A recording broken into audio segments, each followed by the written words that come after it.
Assalamualaikum warahmatullahi wabarakatuh. Salam rahayu para pecinta channel YouTube Kisah Para Leluhur Nusantara. Pangeran Diponegoro atau yang mempunyai nama asli Ontowiryo adalah putra Hamengkubuwono III, Sultan Yogyakarta ketiga. Ontowiryo lahir pada 11 November 1875 dari seorang selir yang bernama Mangkrawati. Di kemudian hari, Pangeran Diponegoro dikenal sebagai pangeran yang melakukan pemberontakan pada kesultanan yang menurutnya sudah menjadi kaki tangan Belanda.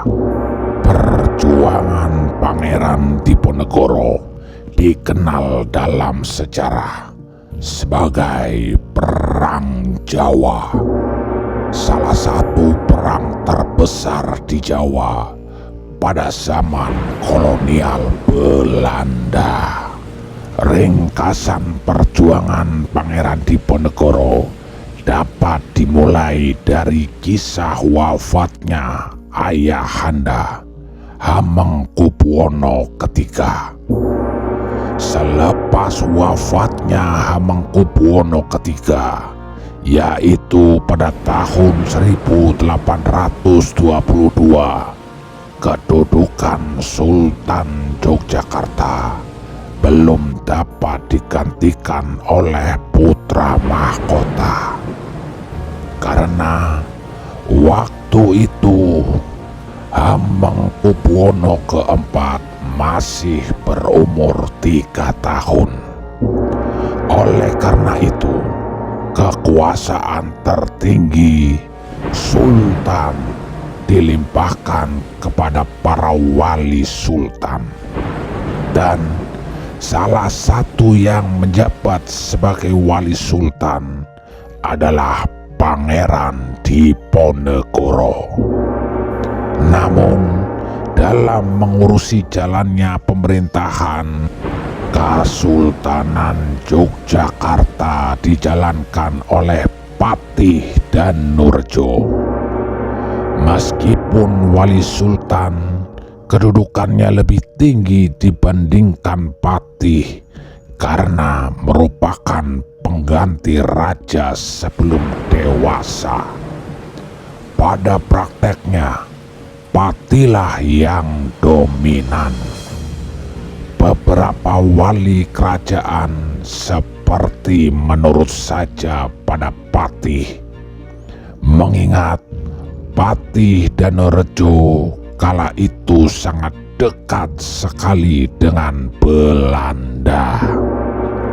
Kian hari, kelakuan Patih dan Nurjo yang disokong oleh Belanda kian merusak adat istiadat keraton dan agama.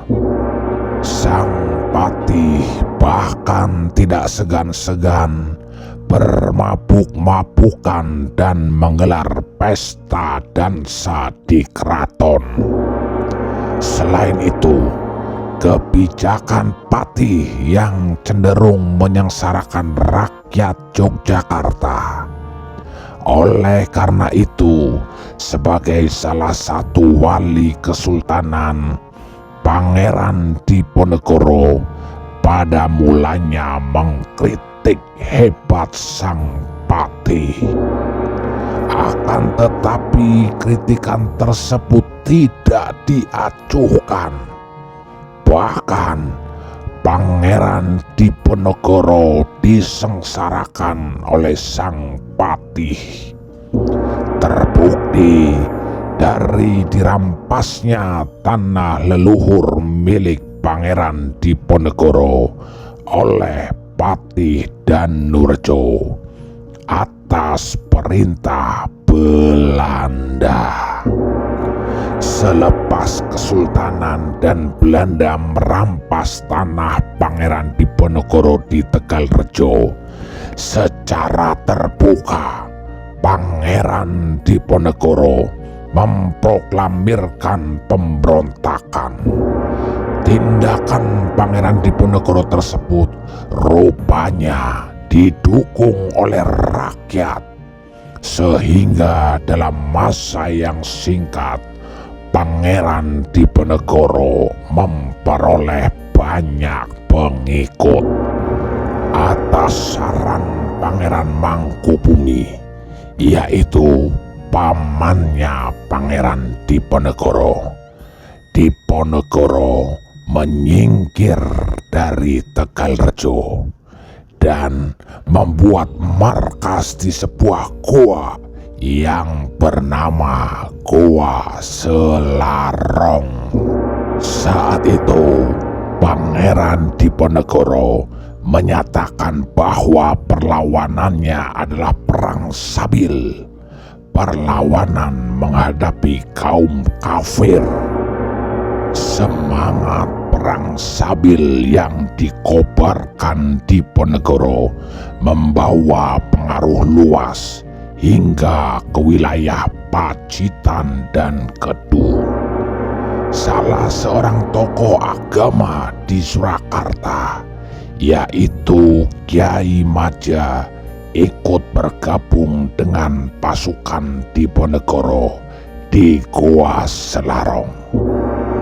Selama perang, kerugian pihak Belanda sangatlah besar.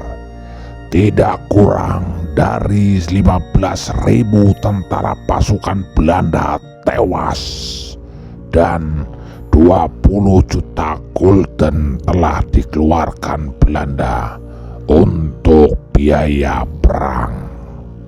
Berbagai cara terus diupayakan Belanda untuk menangkap Diponegoro. Bahkan sayembara pun dipergunakan. Hadiah 50.000 gulden diberikan kepada siapa saja yang bisa menangkap Diponegoro. Akhirnya Belanda dapat menangkap Pangeran Diponegoro dengan jebakan perundingan. Pangeran Diponegoro ditangkap pada tahun 1830 oleh Belanda ketika menghadiri acara perundingan yang digelar oleh Belanda. Selanjutnya, selepas ditangkap tepatnya pada tanggal 11 April tahun 1830, Pangeran Diponegoro dikirim di Batavia. Ia ditawan di Staduis yang zaman sekarang sudah menjadi gedung Museum Fathahillah. Ya, para pemirsa, beliau tetap ditawan sambil menunggu keputusan penyelesaian hukuman dari Gubernur Jenderal Van de Bos. Pada tanggal 30 April 1830, keputusan hukum untuk Pangeran Diponegoro keluar. Pangeran Diponegoro, Raden Ayu Retnaningsih, Tumenggung Diposono dan istrinya, serta para pengikut lainnya seperti Mertolaksono, Banteng Wereng, dan Nyai Sotoruno diputuskan dikenakan hukuman buang.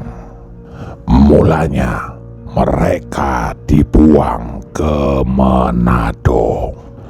Pada tanggal 3 Mei tahun 1830, Pangeran Diponegoro dan rombongan diberangkatkan dengan kapal Pollux ke Manado dan ditawan di Benteng Amsterdam. Selanjutnya, pada tahun 1834, Pangeran Diponegoro dipindahkan ke Benteng Rotterdam, Makassar. Selepas melalui penderitaan akibat hukuman buang dan penjara, akhirnya pada tanggal 8 Januari 1855, Pangeran Diponegoro wafat. Sang pangeran kemudian dimakamkan di Kampung Jawa, Makassar. Selama hidupnya, Pangeran Diponegoro tercatat memiliki 9 orang istri, dan dari 9 istrinya itu beliau mendapatkan 22 anak. Itulah perjuangan pemberontakan Pangeran Diponegoro yang berakhir tragis. Terima kasih. Wassalamualaikum warahmatullahi wabarakatuh. Salam Rahayu.